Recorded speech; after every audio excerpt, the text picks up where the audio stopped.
Welcome to Wednesday, What If, by the Storyteller.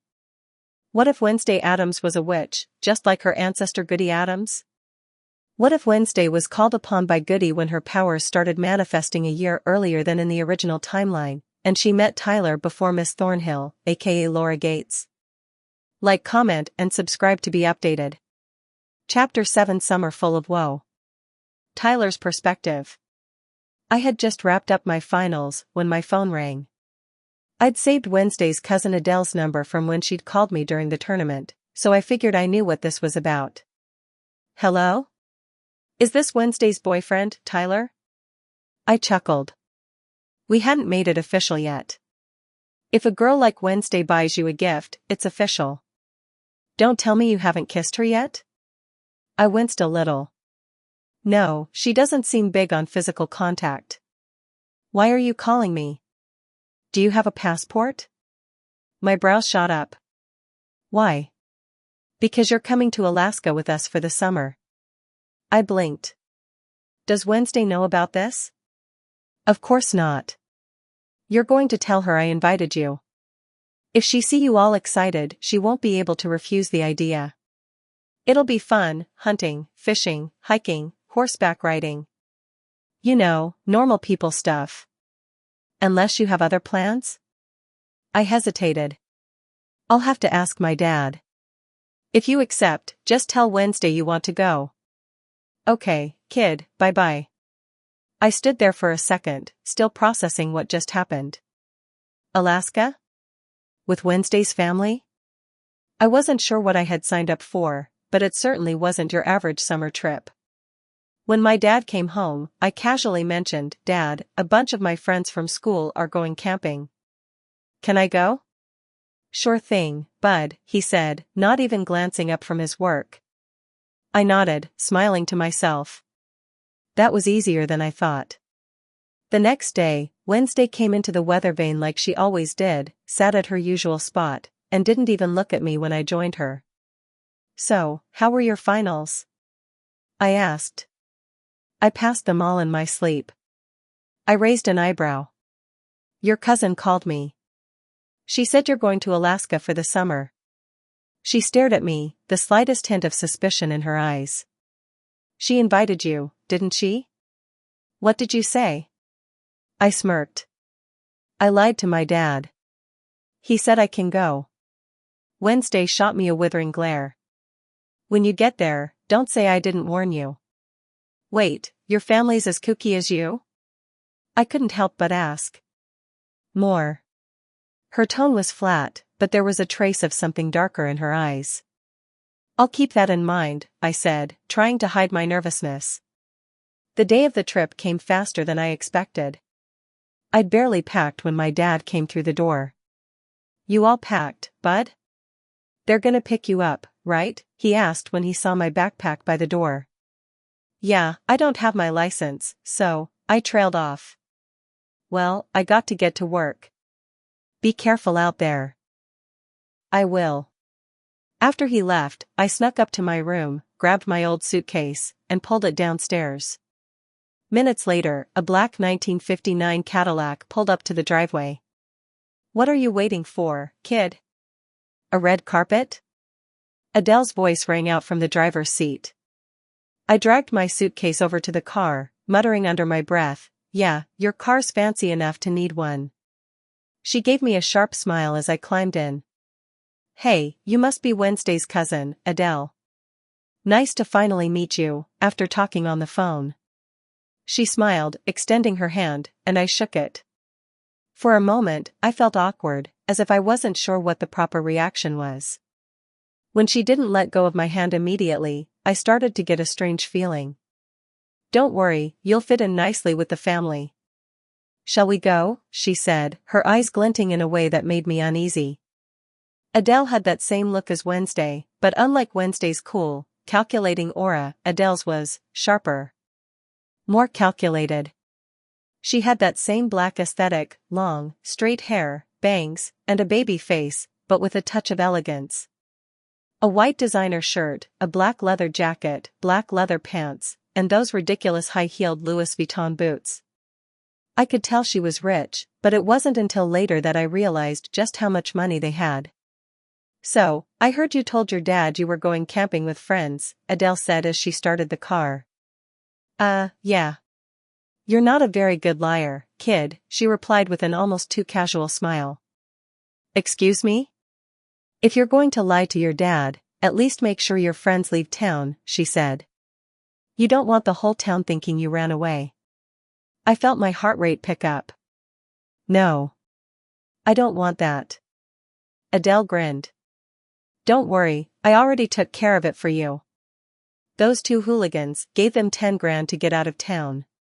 The mayor's son. Had to make him nervous. Gave him a little scare. Told him if he messed up, his dad wouldn't be mayor anymore." I was stunned. "You can do that?" She laughed, clearly amused by my reaction. "Oh, please. Taking care of a small-town politician like Mayor Walker is child's play. Just a few phone calls and he knows his place." I was still reeling from what she said when a thought suddenly struck me. Wait, Wednesday once told me her parents pulled some strings to get a kid's parents to back off when she hurt them, so they wouldn't get her arrested. Was that?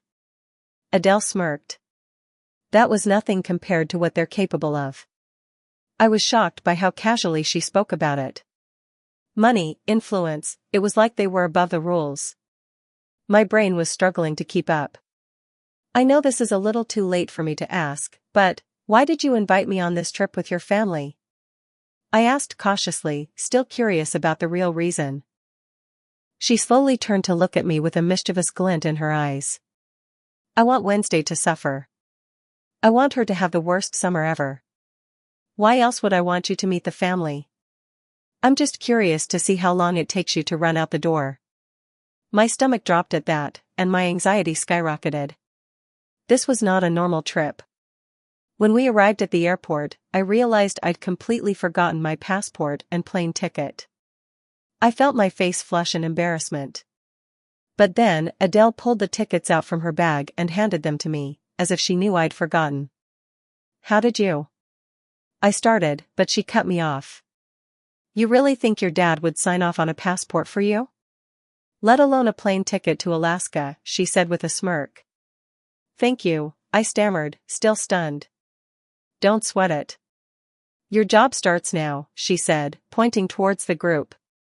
"Wednesday, I found your boyfriend."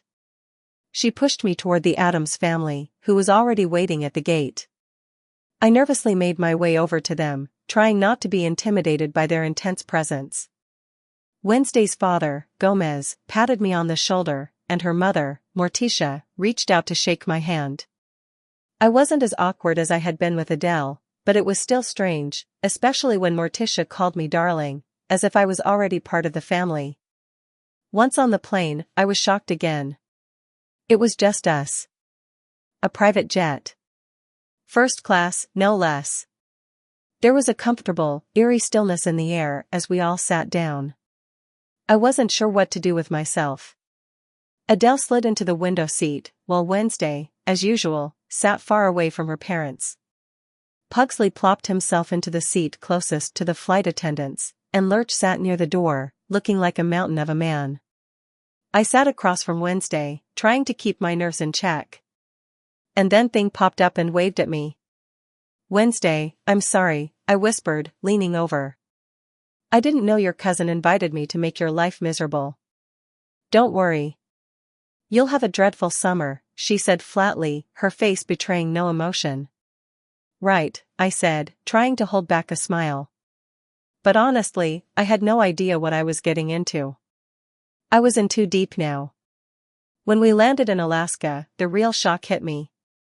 We drove for miles through dense, foggy forests, the trees twisting and darkening as we went deeper. Finally, we stopped at an old, rusted iron gate. The mansion beyond it was like something out of a Gothic novel, creepy, kooky, and spooky. "What do you think, Tyler?" Adele asked, her voice teasing. I looked at the decaying trees, the overgrown garden, and the imposing, Victorian mansion with a chill running down my spine. It's creepy, kooky, and spooky, I said, feeling both disturbed and strangely intrigued. The entire family, Gomez, Morticia, Pugsley, and even Lurch, turned toward me with smiles that were almost too perfect. "Thank you," they said in unison. Gomez and I wanted a change of scenery. "This is one of our family's estates, feel free to explore, dear," Morticia said, her smile both warm and eerie at the same time. The moment I stepped inside, I was in awe. It was like stepping into a haunted house. The grand staircase in the foyer led to two separate wings, and the house felt empty, like a place frozen in time.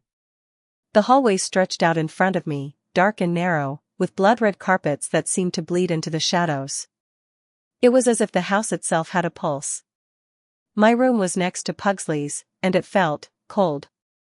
There was no electricity, just dim candlelight flickering on the walls. Everything in the room was old, antique furniture, a heavy wooden wardrobe, a brass bed frame that looked like it had been around for generations. I had barely started unpacking when I heard a knock at the door. Without waiting for an invitation, Wednesday opened it and stepped in. "My mother and Adele said I should give you a tour," she said, as if it was the most casual thing in the world. "Wednesday," I began, trying to take in the strangeness of it all. "How old is this house?" She didn't even glance at me as she walked into the hall. "We purchased the land soon after the U.S. bought Alaska in 1867. It's the largest piece of land we own." I blinked, trying to process that. "Wait, so, the house is that old?" "Older," she answered, with a tone that implied she wasn't interested in discussing it any further. I followed her as she led me through the dimly lit hallways. The more I saw, the more I felt like I was trapped in some Gothic dream. "Why are we surrounded by miles of barren wasteland?" I asked, looking out the window to the empty expanse. She stopped for a moment, casting me a glance before speaking. "You've heard of the Alaskan gold rush, right?" My heart skipped a beat. "You mean the one that happened in the late 1800s? She nodded. "The land here was untouched for a long time. There's still gold out there. Hidden beneath the surface. But you'd never know it just by looking at it." I tried to wrap my head around that. This place was already strange enough, and now it felt like I was standing on a piece of history with secrets buried underneath. "So, what, we're just surrounded by gold?" "There are rivers right outside the estate," Wednesday continued, almost as if she was bored with the subject. "If you want, you can try your hand at prospecting tomorrow." My mind raced at the idea. Prospecting? As in, actually looking for gold? She gave me a quick glance, a slight curve of her lips betraying her usual indifference. "That's what prospecting is." I was intrigued, and more than a little excited. "That sounds good. I mean, how often do you get a chance to actually do that?" Wednesday's gaze turned back toward the endless landscape outside the window, her face unreadable. "It's not as glamorous as it sounds. But sure, if that's what you want." I followed her down another corridor, my mind still spinning. There was so much to unpack about this place and the family that lived here. It felt like they existed in a world all their own, untouched by the normal rules of life. I had no idea what I had just walked into, but for better or worse, I was here now, and something told me that my summer was going to be far stranger than I ever could have imagined. The moment Gomez invited me to go hunting, I wasn't entirely sure what to expect. I mean, hunting had never been my thing before, but with the Addams family, everything was different. I figured it was worth a shot. After all, how many people could say they'd gone hunting with the Addams family in Alaska? Morticia stopped by my room shortly after with a set of dark, almost gothic-looking hunting clothes, black and gray, perfect for blending in with the shadows of the forest. "I thought you might prefer this," she said with a warm smile that made me feel oddly comfortable, like I had a place here, despite everything being so foreign. "Thanks," I said, adjusting the strange gear. It was tight-fitting, but functional. As I was changing, Adele popped in. "You know, Tyler, you could just join Pugsley with the salmon fishing in the river. Less dangerous, more watery." She motioned toward the weapons laid out neatly on a row of hay bales, a bow and arrow, a crossbow, a spear, and, of course, a rifle. I eyed the rifle. It seemed like the most practical choice, until Adele spoke again, her voice dripping with casual advice. If you're going to use the gun, you better make the shot clean. One miss, and it'll send the rest of the animals running. I was about to ask how she knew all this, when Wednesday stepped in, holding a bow. Try this, she said, her tone unchanging, and handed me the weapon. Let's see your posture. I fumbled a little, trying to figure out how to hold the bow properly. It felt off, the string too taut in my fingers. As I raised it, I glanced at Wednesday for guidance, but she was silent, only watching me with her sharp eyes. Adele, who'd been silently observing from the corner, seemed frustrated by Wednesday's lack of direction. She stepped up and gently placed her hand on my raised elbow, guiding it down. Down, down. Your hand should be near your lip, not too tight. Relax your grip. Now shoot. I followed her instructions, pulling the string back and releasing. The arrow flew straight and true, embedding itself perfectly in the bullseye. Adele gave me an approving nod. Good shot, kid. I felt a surge of pride. I'd hit it on my first try. Good practice, Wednesday said, her voice dry. Now let's go hunt. She turned, and without a second glance, she led the way. Adele narrowed her eyes at me, as if she were scrutinizing something beneath the surface. She knows you're her boyfriend, right? I hesitated. Actually, we haven't really figured that out yet. I thought so, after the haunted house, but when I tried to lean in for a kiss, she kind of stepped back. Yeah, Adele said, nodding knowingly. She doesn't like any form of physical contact. You'll be lucky if she ever lets you hug her. Very few people can manage that in this family. Got it, I muttered. I couldn't help but chuckle at the thought. It seemed like everything with Wednesday came with a caveat. We trekked deeper into the wilderness, Wednesday moving effortlessly, her every step sure and calculated. I was beginning to feel out of my element, but I followed her. After a while, I spotted a deer grazing not too far off. I raised my bow, adjusted my aim, and shot. It fell almost instantly. Wednesday turned to me, her face impassive, though I caught a hint of surprise in her eyes. That was impressive, she said flatly. Thanks, I said, still trying to process how everything was unfolding. Are we heading back now? No, she said, her voice calm as ever. I'm hunting something bigger. Carry your deer. Let's go. After what felt like an eternity, we finally came across a moose. Wednesday made the kill with precision and skill, and I couldn't help but admire her focus. It was a far cry from what I had expected. I had thought hunting was supposed to be grueling work, but it felt almost graceful in her hands. By the time we got back, Pugsley was showing off a rabbit he'd caught, while Adele was taking pictures. I was too tired to care about the photos, but Adele insisted. Tyler, you're so strong, Pugsley marveled, his eyes wide as I carried the moose onto my shoulders.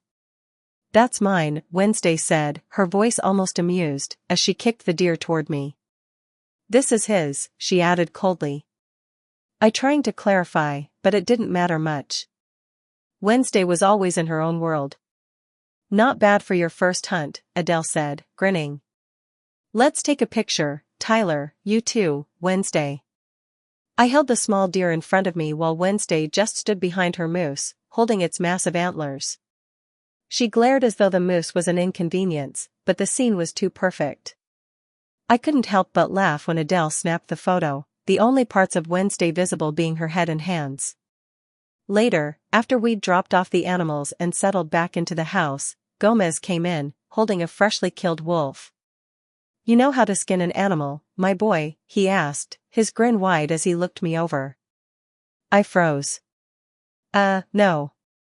Without waiting for a response, Gomez dragged me to the smokehouse, a dim room filled with the earthy scent of meat.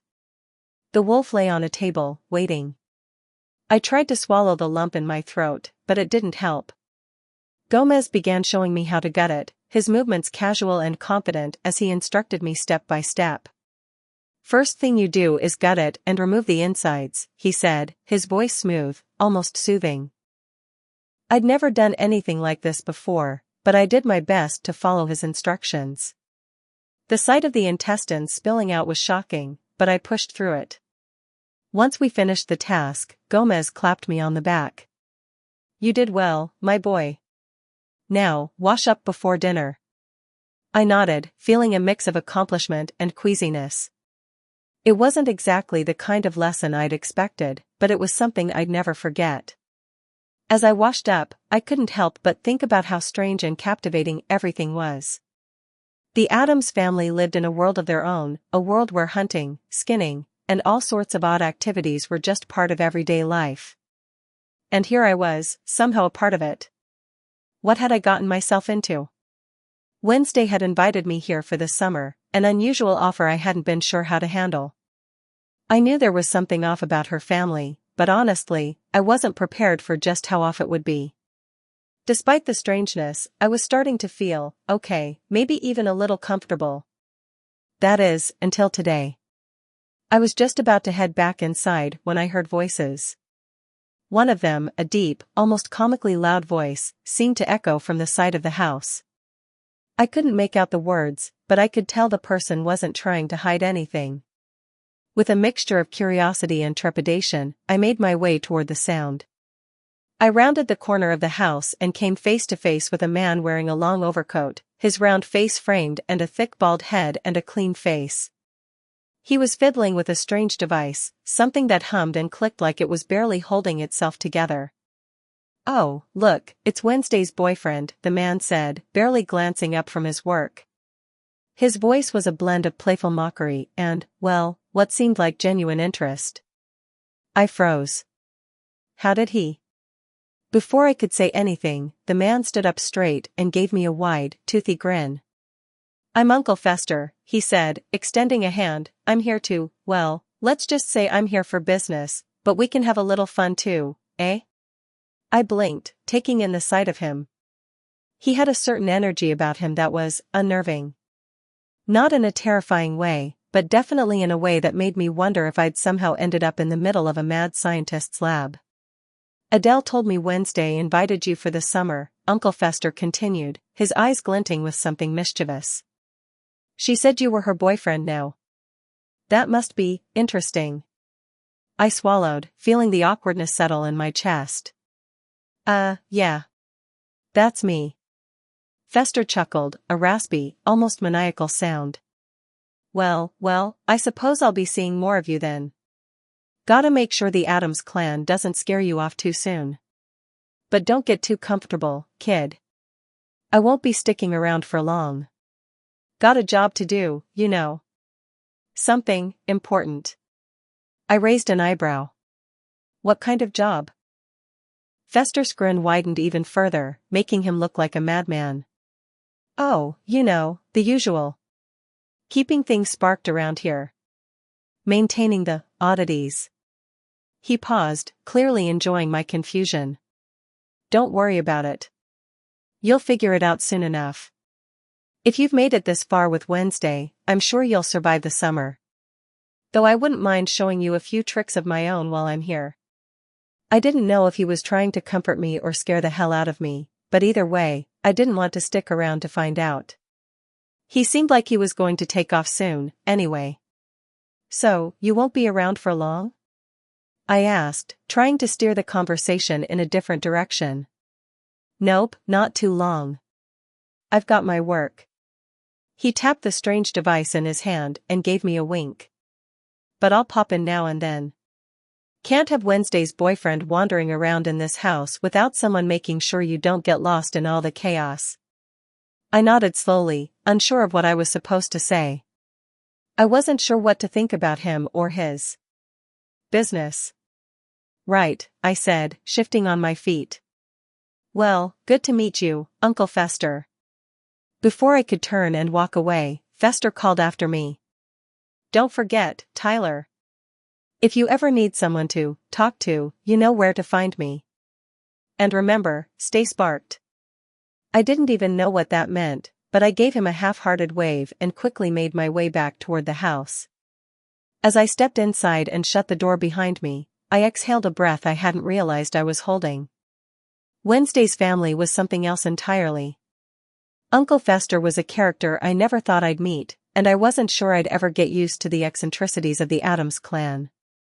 Still, I had to admit, it was kind of nice, odd, but nice, to know someone was keeping an eye on me. Even if they were a little off. Maybe things wouldn't be so bad this summer, after all. As I turned to head upstairs to find Wednesday, I couldn't help but feel a strange sense of anticipation. Something told me this summer was going to be full of surprises, and not all of them would be normal. The dinner table was quiet as I picked at my food, still caught up in the strange whirlwind of meeting Uncle Fester. I wasn't sure what was more surreal, the fact that I was here in this massive mansion in Alaska, or that I had just had an electrical encounter with a man who could literally zap anything into oblivion. I looked up to find everyone watching me, each of them seeming a little more expectant than usual. Pugsley was poking his food with his fork, obviously trying to stifle his curiosity. Morticia gave me a knowing look, her black eyes soft but intense.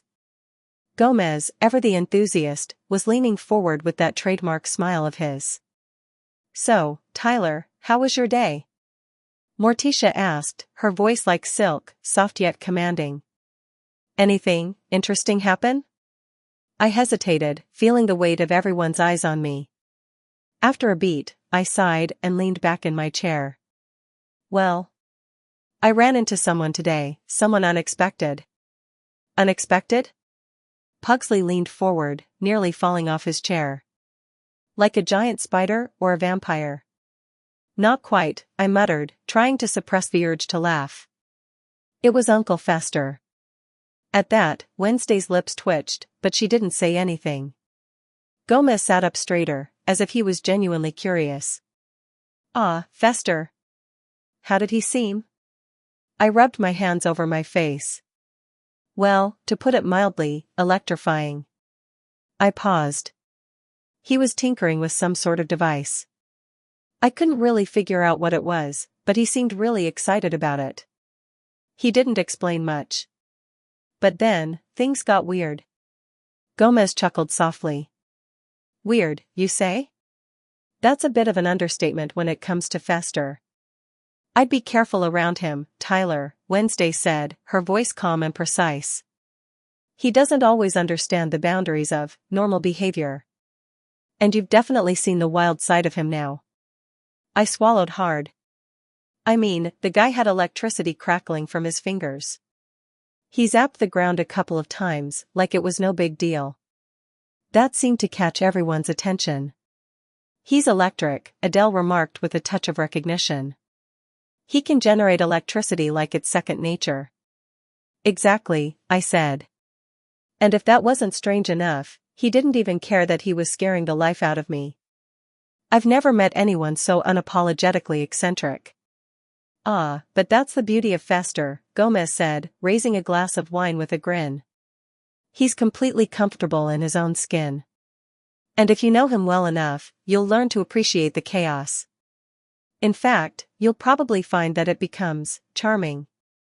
I raised an eyebrow, not entirely convinced. He also said something about being a wanted criminal, but, he didn't go into details. At this, Morticia's expression didn't change, but there was a subtle shift in the atmosphere. "That's Fester," she said evenly. "He has a rather colorful history with the law, but we do know how to take care of certain details." I was starting to put the pieces together. "You're not surprised by any of this?"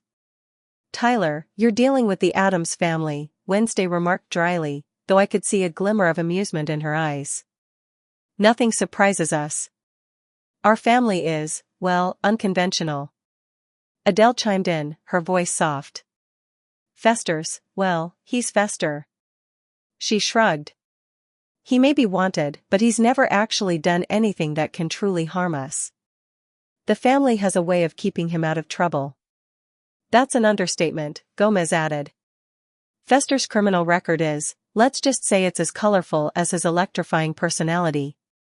He grinned, winking at me. I shook my head, still trying to wrap my mind around it all. So, what, you guys just accept him for who he is? Of course we do, Morticia said, her voice soft and steady. He's family. I wasn't sure if I could fully process that just yet. So, what happens next? Is he staying? Should I prepare myself for more surprises? You'll survive, Tyler, Wednesday said, her gaze locking with mine. Just don't let him near your personal belongings unless you want a permanent electrical scar. Also, he's not exactly known for boundaries. I had no idea whether to laugh or just sit there in stunned silence. Well, good to know. I'll be on my guard. Pugsley raised his glass. To surviving Uncle Fester, he cheered, and everyone, including me, raised their glasses. To survival, Gomez echoed, his eyes twinkling. It's the Addams way. As the glasses clinked, I couldn't help but smile, even though I was still a bit rattled. I'd never been so thrown off by a family member before. But I had to admit, there was something oddly comforting about the weirdness of it all. Uncle Fester might have been an eccentric criminal with electrical powers, but somehow, being here in this mansion with this strange, terrifyingly unique family, felt a little bit like home. Like, comment, and subscribe to be notified for updates on this series.